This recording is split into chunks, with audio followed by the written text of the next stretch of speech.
Olá, tudo bom com você? Estou aqui de volta para a gente gravar mais um vídeo trazendo uma mensagem bíblico-teológica para o nosso crescimento intelectual, também crescimento espiritual. Mas como eu sempre peço, antes de começar o vídeo, se inscreva no nosso canal, aperte o sininho também para você receber nossas notificações e dê o seu like aí. Tá certo? Posso contar com você? Ok, então muito obrigado. O que é que nós queremos falar hoje? Eu quero falar hoje sobre o culto religioso e o dia do Senhor. Para falar sobre esse assunto, eu quero tomar como base o capítulo 21 da Confissão de Fé de Westminster. Tá ok? Então, vamos comigo. A Confissão de Fé de Westminster inicia esse capítulo tratando do objeto do culto, ou seja, quem deve receber nosso culto. E então, a Confissão de Fé afirma que quem deve receber nosso culto deve ser a Trindade Santa. Veja o que aqui diz a Confissão de Fé. O culto religioso deve ser prestado a Deus o Pai, o Filho e o Espírito Santo. Então, nós devemos cultuar a Deus em Trindade. Significa isso que nós não devemos cultuar os anjos, não devemos cultuar os santos, não devemos cultuar Maria, nem devemos cultuar nenhuma outra criatura. Como a Igreja Católica Romana faz, por exemplo, que cultua os santos, cultua Maria, e outras religiões que cultuam a natureza, cultuam o pau, a pedra, a floresta, os animais, etc. Então, o único objeto de culto e de adoração é Deus, pois Ele é o nosso Criador e, no nosso caso, que somos cristãos, Ele é o nosso Salvador na pessoa de Jesus Cristo. Então, nós devemos cultuar somente a Deus e a mais ninguém. Nós não devemos cultuar imagens de escultura. A Bíblia claramente é contra o culto a imagens de escultura, visto que somente Deus é digno de receber o nosso louvor e a nossa adoração. O que é que Deus quer de nós na sua palavra?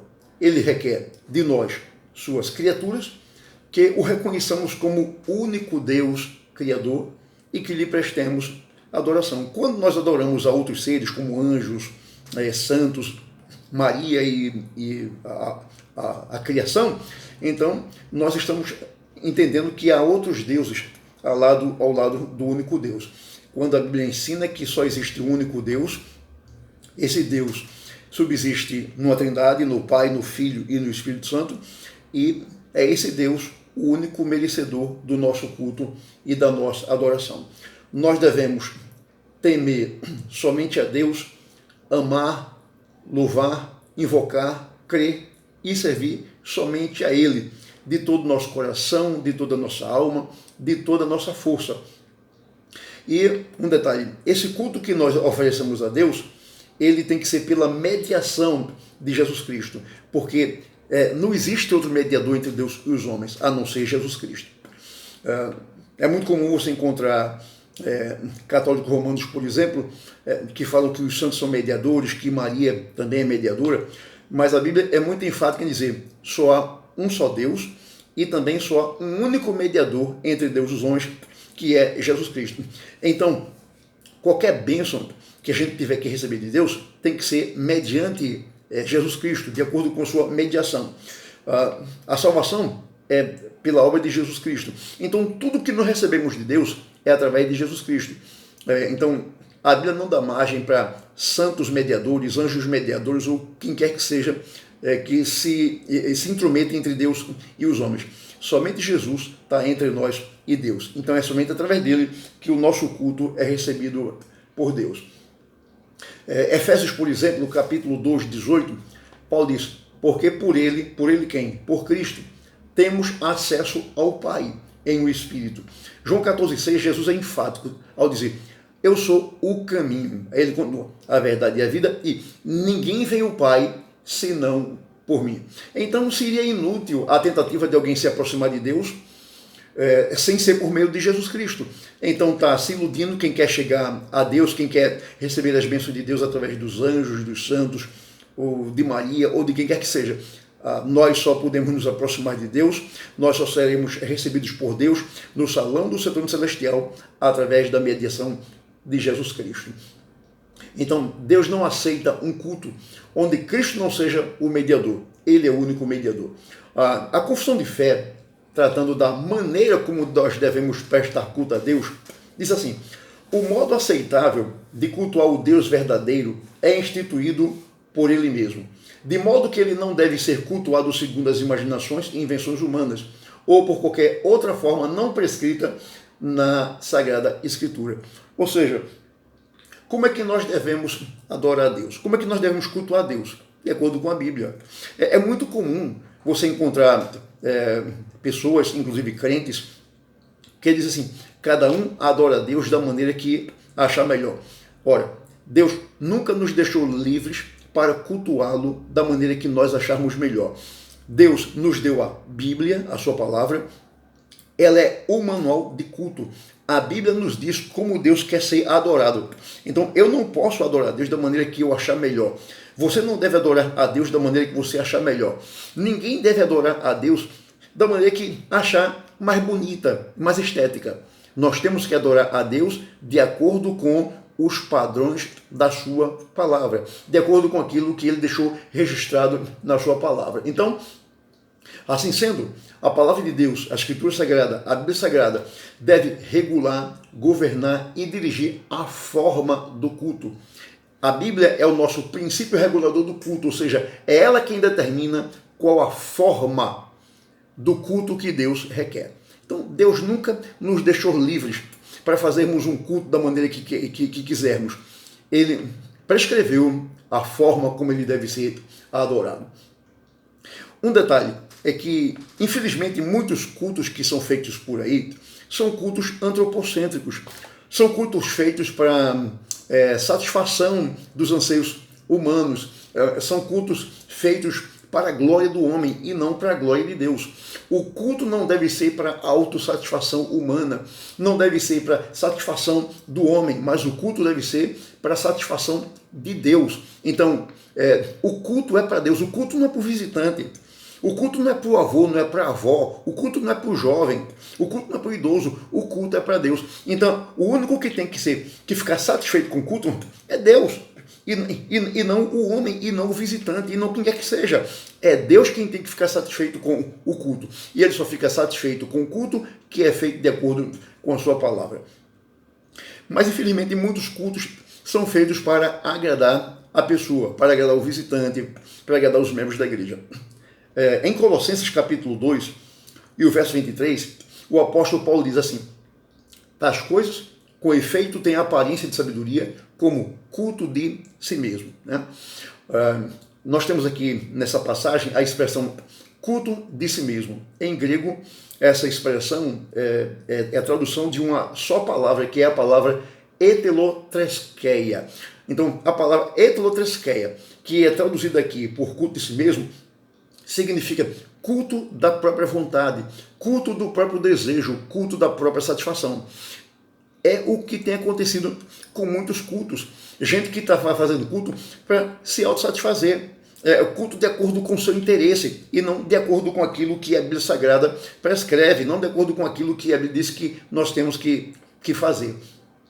Então, muitos cultos representam a satisfação, a vontade humana e o desejo humano. Tais cultos não honram a Deus.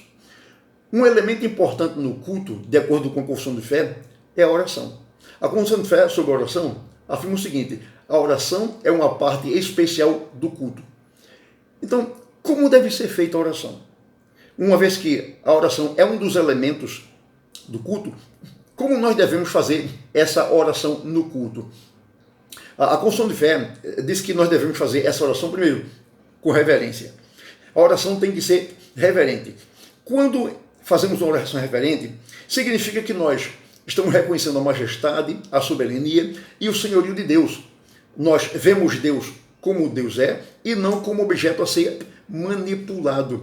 Muita oração hoje aí manipula Deus. Né? Para muita gente, Deus é que nem o gênio da lâmpada que Aladim esfrega a lâmpada, o gênio aparece e chama o gênio de amo, de senhor, e que apareceu ali para satisfazer os interesses do seu senhor. Então tem muita gente que usa a oração como sendo uma lâmpada de Aladim, que esfrega e Deus aparece, e Deus nos chama de senhores, de amos, e diz que apareceu ali para nos satisfazer. Então, para muita gente, Deus é como um atendente de balcão de lanchonete, que o cliente chega e então o atendente do balcão da lanchonete está ali para satisfazer o desejo do cliente. O seu pedido é uma ordem, assim é Deus. O seu pedido é uma ordem. Deus é o atendente do balcão de lanchonete e nós somos os clientes, então Deus está ali para nos satisfazer. É assim que muita gente usa a oração, para dizer a Deus o que Deus tem que fazer, para que Deus seja obrigado a realizar os anseios do nosso coração. Então, para muita gente, Deus é um subalterno, Deus é um inferior, e ele está pronto para obedecer a nossa ordem, que somos superiores a ele. Então, eu entendo que essa forma de se aproximar de Deus em oração é o cúmulo da carnalidade e da arrogância do ser humano, querer dar ordem ao seu Criador.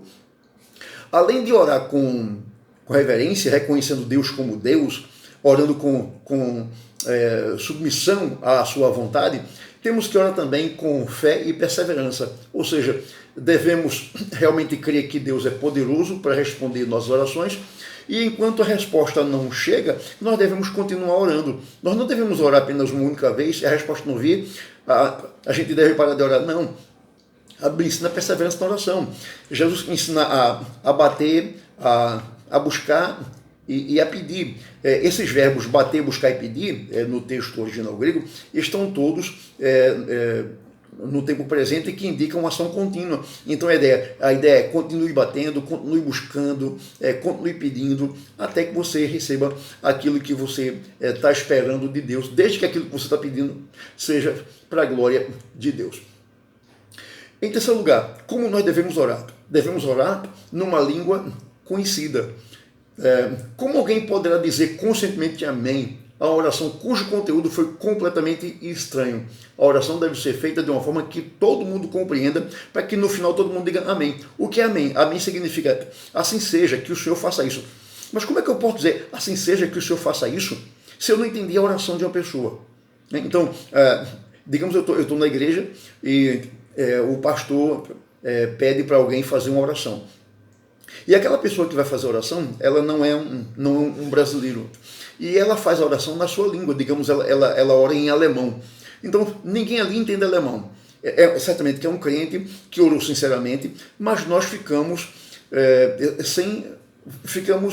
infrutíferos. Aquela oração não trouxe frutos para nós, porque nós não entendemos aquilo que foi orado. Nós não entendemos aquilo que foi dito na oração. Então ele termina dizendo amém. Vai dizer amém de quê? O que foi que ele falou? Eu não entendi.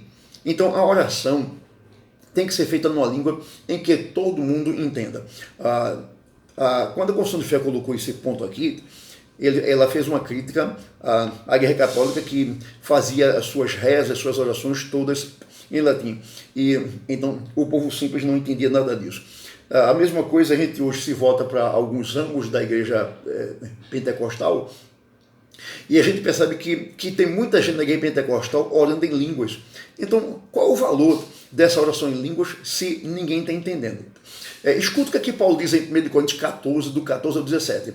Porque se orar em outra língua, o meu espírito ora de fato, mas a minha mente fica infrutífera. Que farei, pois? Orarei com o espírito, mas também orarei com a mente. Cantarei com o espírito, mas também cantarei com a mente. E se tu bendisseres apenas em espírito, como dirá o indouto o amém depois da tua ação de graças? Visto que não entendo o que dizes. Porque tu, de fato, dás bem as graças, mas o outro não é edificado. Então, qual é o valor de uma oração em línguas quando ninguém está sendo edificado? Alguém pode pensar, mas a pessoa que está orando está se edificando. Não existe na Bíblia essa questão de autoedificação, de eu usar um dom para me edificar. O dom na Bíblia é para edificar o próximo, é para edificar o irmão. Nenhum dom é para me edificar. Não existe essa coisa de dom de pijama, para que eu me edifique. O dom na Bíblia é para edificar o irmão. Então, se a língua não está me edificando porque eu não sei o que alguém está falando, então ela não tem valor nenhum. Paulo disse que prefere falar na igreja 5 palavras no seu idioma que todos conheçam do que falar 10 mil palavras no idioma que ninguém conheça. Então a oração para trazer fruto para a igreja tem que ser feita numa língua que todo mundo conheça. Então orar em línguas é inútil porque ninguém entende o que está sendo feito. Uma outra questão aqui é por quem nós devemos orar. A confissão de fé nos ensina que devemos orar por todas as pessoas, menos pelos que já morreram.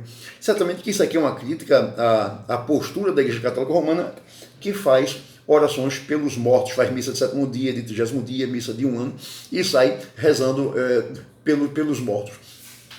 A Igreja Romana declara que aqueles que são perfeitos no momento da morte vão imediatamente para o céu. Aqueles que são infiéis ou morrem com algum pecado mortal vão diretamente para o inferno. Mas a grande massa de cristãos imperfeitos vai para o purgatório, onde devem permanecer até que sejam habilitados a ir para o céu. Então, enquanto que a Bíblia menciona que há apenas 2 lugares de destino eterno para o pecador, o céu e o inferno, a Igreja Católica diz que há um terceiro lugar, que é o purgatório. Então, aqueles que vão para o céu não precisam de oração, bem como aqueles que vão para o inferno também não precisam de oração. Mas aqueles que estão no purgatório precisam das nossas orações para que possam se livrar do purgatório. Ora, a Bíblia não reconhece isso. A Bíblia não reconhece um terceiro lugar além de só inferno. A Bíblia não reconhece o purgatório, só reconhece só o inferno. Então quem está no céu não precisa de oração, quem está no inferno também não precisa de oração porque o destino já está selado. E não tem ninguém no purgatório porque não existe purgatório. Né? Então, essa questão da igreja fazer missa de 7º dia por quem morreu e está no purgatório é apenas uma forma da igreja ganhar dinheiro, né? Porque a missa é paga. Então, missa de 7º dia, a igreja recebe dinheiro. Missa de 30º dia, a igreja recebe dinheiro. Missa de 1 ano, a igreja recebe dinheiro. E quantas missas foram feitas em prol daquele que está no purgatório, a igreja vai recebendo dinheiro. Então, essa é uma forma da igreja ganhar dinheiro. Mas a Bíblia não reconhece nenhum outro lugar além do céu e do inferno. Se morreu o crente, foi para o céu. Se morreu o incrédulo, foi para o inferno. E não tem oração que mude o estado da pessoa. Veja, Lucas capítulo 16, 22, 23, 25 e 26, diz assim: aconteceu morrer o mendigo e ser levado pelos anjos para o seio de Abraão. Morreu também o rico e foi sepultado. No inferno, estando em tormentos, levantou os olhos e viu ao longe Abraão e Lázaro no seu seio. Disse, porém, Abraão: filho, lembra-te de que recebeste os teus bens em tua vida, e Lázaro igualmente os males. Agora, porém, aqui ele está consolado, tu em tormentos. E além disso, está posto um grande abismo entre nós e vós, de sorte que os que querem passar daqui para vós outros não podem, nem os de lá passar para nós. Então, essa parábola por si só acaba com várias heresias, entre elas a heresia do purgatório. Então, aqui o rico morreu e foi para o inferno, Lázaro morreu e foi para o céu.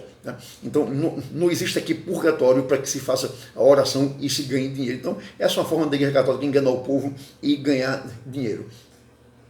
Agora, além da oração como elemento de culto, a gente viu que a oração é um elemento de culto, além da oração, nós temos outros elementos que são leitura da Escritura, sã pregação da palavra, o cântico dos salmos, a devida administração dos sacramentos.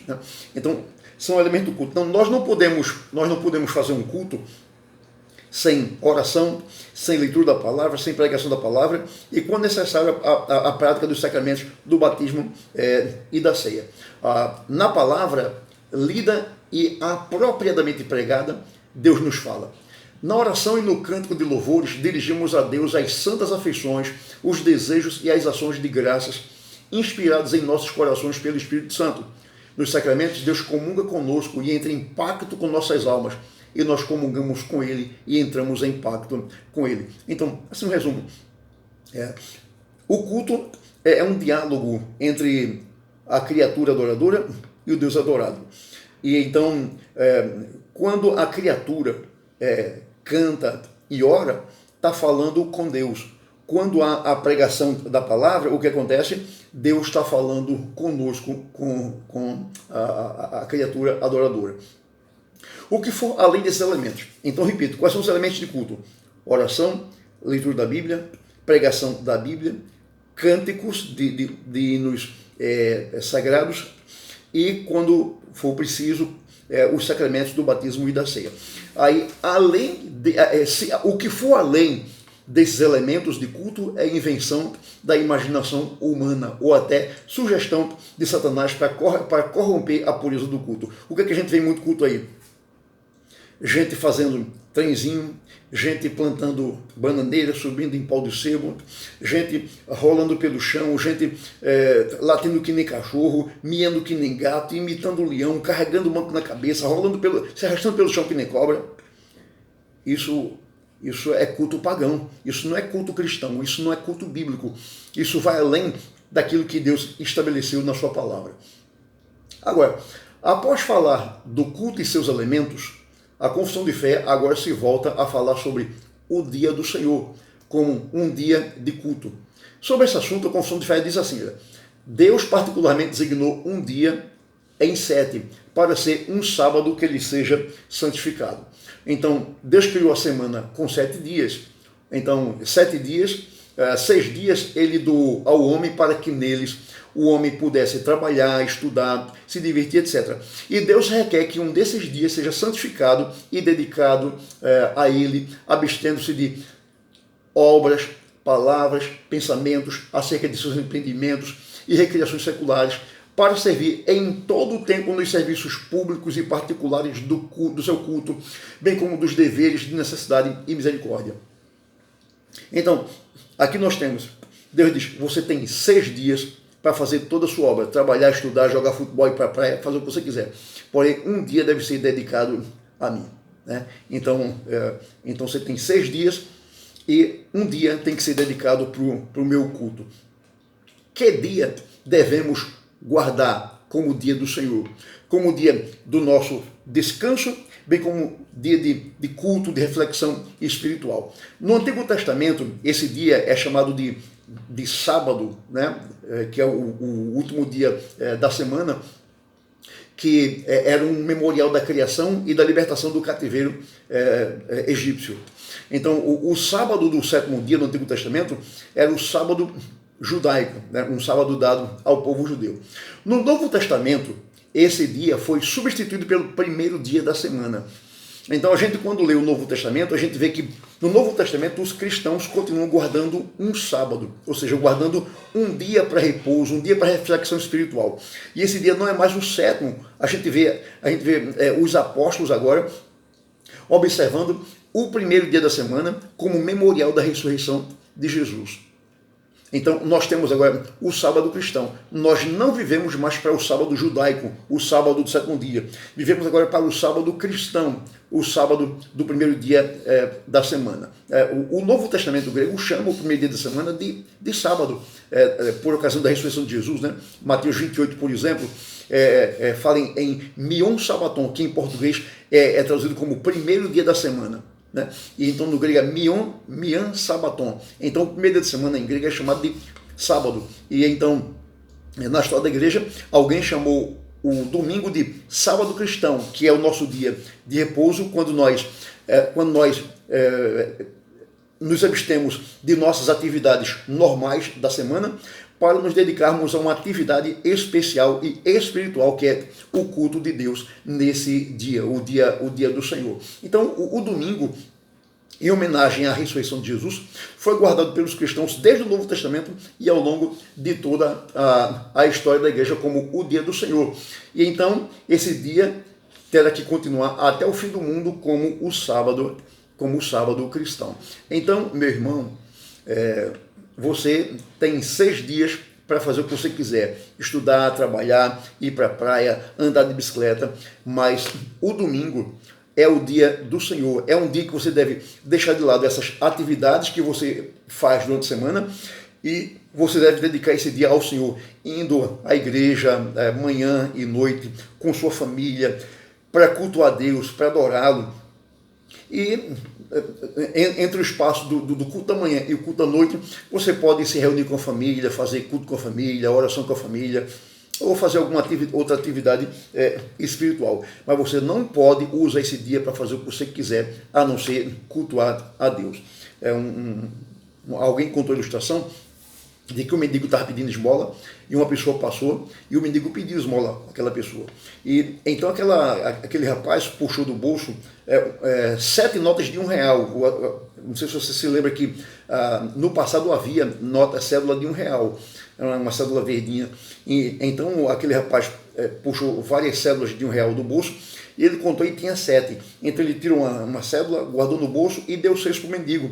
E o mendigo levantou-se bravo, agarrou o rapaz pela roupa e queria o outro R$1. Né? Então você me deu 6, mas me dê esse outro, porque esse outro não vai lhe servir de nada. Assim a gente faz com Deus.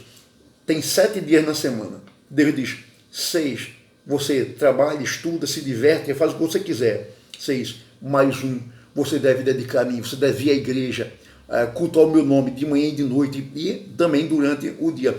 Um dia é dedicado ao Senhor. Esse dia, segundo o Novo Testamento e segundo a história da igreja, é o domingo. Então, no domingo, meu irmão, se você se envolver em outra atividade que não for de necessidade e de misericórdia, mas se você se envolver em lazer e outras coisas, ao invés de vir para o culto a Deus, você está pecando contra Deus. Você só deve deixar de vir para o culto a Deus se você for médico e tiver que salvar uma vida, se você for, digamos, bombeiro e tiver que ir apagar um fogo, mas você deixa de vir cultuar a Deus para ir para a praia, andar de bicicleta, ir para a praça, ou mesmo porque não tem vontade de vir para a igreja. Se você diz que é cristão, alguma coisa está errada com a sua profissão de fé. Na época das grandes perseguições, era perguntado aos cristãos o seguinte: você guarda o domingo? E então os cristãos respondiam: eu sou cristão, como poderia não guardar o domingo? Então, veja, ao longo da história da igreja, os cristãos sempre guardaram o domingo. E a ideia é que eu sou cristão, por que eu não guardaria o domingo? Eu tenho que guardar, é o dia do Senhor. Então, o que é que você... Essa pergunta sendo feita a você, o que você responde? Você guarda o dia do Senhor? No dia do Senhor você vai à igreja com a sua família? Ou no dia do Senhor você vai à praia? No dia do Senhor você fica em casa dormindo, fazendo as coisas da casa? Se você é cristão, você foi chamado para guardar o dia do Senhor, assim como o judeu do Antigo Testamento foi chamado para guardar o sábado judaico, você é chamado para guardar o sábado cristão, o domingo, vindo à igreja com sua família, cultuar ao Senhor. O profeta Isaías tem uma passagem onde Deus exorta seu povo sobre a maneira correta de observar o sábado. Diz assim, Isaías 58:13. Se desviares o pé de profanar o sábado e de cuidar dos teus próprios interesses no meu santo dia, se chamares ao sábado deleitoso e santo dia do Senhor, digno de honra, e o honrares, não seguindo os teus caminhos, não pretendendo fazer a tua própria vontade, nem falando palavras vãs. Então, veja, essa passagem diz que nós não devemos desviar o nosso pé do dia do Senhor, do sábado, não devemos profanar o sábado, não devemos no sábado cuidar dos nossos próprios interesses, mas devemos olhar para o sábado e chamá-lo de deleitoso e santo dia do Senhor, um dia digno de ser honrado. Nesse dia nós não podemos seguir os nossos próprios caminhos, não podemos pretender fazer nossa própria vontade, não podemos falar nossas próprias palavras que não sejam as palavras de Deus. Então, isso é quanto ao sábado do Antigo Testamento. Mas, embora tenha mudado o dia, não mudou a obrigação. Então, hoje, o cristão não tem mais a obrigação de guardar o sábado do sétimo mandamento, mas ele tem a obrigação de guardar o princípio do sábado. Então,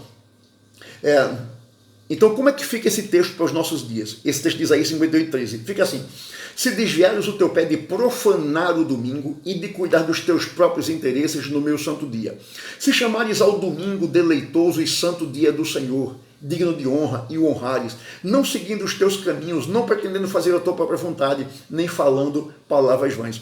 Então, como é que nós devemos agir no domingo? Não devemos desviar o pé do domingo, não devemos profanar o domingo, não devemos no domingo cuidar dos nossos próprios interesses, mas devemos chamar o domingo de deleitoso e santo dia do Senhor. Devemos honrar o domingo, não devemos no domingo seguir os nossos próprios caminhos, não devemos pretender fazer nossa própria vontade, nem falar nossas próprias palavras, mas devemos fazer a vontade de Deus. Então, o Senhor te dá segunda, terça, quarta, quinta, sexta, sábado, né? Te dá 6 dias. Dá 6 dias. E ele diz assim, o domingo é meu. Nesse dia Jesus ressuscitou dos mortos. Nesse dia ele apareceu aos discípulos. Nesse dia os apóstolos se reuniram para tomar ceia, partir o pão, ter momento de comunhão. Então esse dia você deve guardar. Então no domingo, meu irmão, você não pode ficar em casa dormindo, varrendo a casa, fazendo almoço, muito menos ir para a praia, passear, fazer o que você quiser. Esse dia não é seu, esse dia é do Senhor. Eu aprendi que quem trabalha nesse dia por conta própria, a não ser que você seja infelizmente empregado, e você é obrigado a trabalhar, ou você é médico, é policial, é bombeiro, por exemplo. Mas se você não tem um trabalho que trabalha no domingo, e mesmo assim você inventa de trabalhar no domingo ao invés de ir à casa do Senhor, você está roubando ao Senhor, porque esse dia não é seu. A Bíblia diz que esse dia é santo dia do Senhor, não é seu. Portanto, meu irmão, primeiro, cultue ao Senhor. Você é chamado para cultuar ao Senhor. Você foi salvo para cultuar ao Senhor. Você cultua ao Senhor fazendo oração, cantando louvores ao Senhor, lendo sua palavra, ouvindo a pregação da palavra e participando dos sacramentos, via de regra da Santa Ceia, né, que a gente tem sempre todo mês. E esse culto público deve ser realizado exatamente no dia do Senhor, que é o domingo. Então, nesse dia, você está obrigado a ir à igreja para, juntamente com os irmãos, adorar a Deus, juntamente com sua família. Então, não quebre o mandamento do Senhor de não cultuá-lo e de não guardá-lo o seu dia. Bom, eu espero que essa pequena reflexão tenha lhe convencido a continuar a cultuar o Senhor e a guardar o seu santo dia, ok? Um grande abraço, Deus te abençoe. Amém.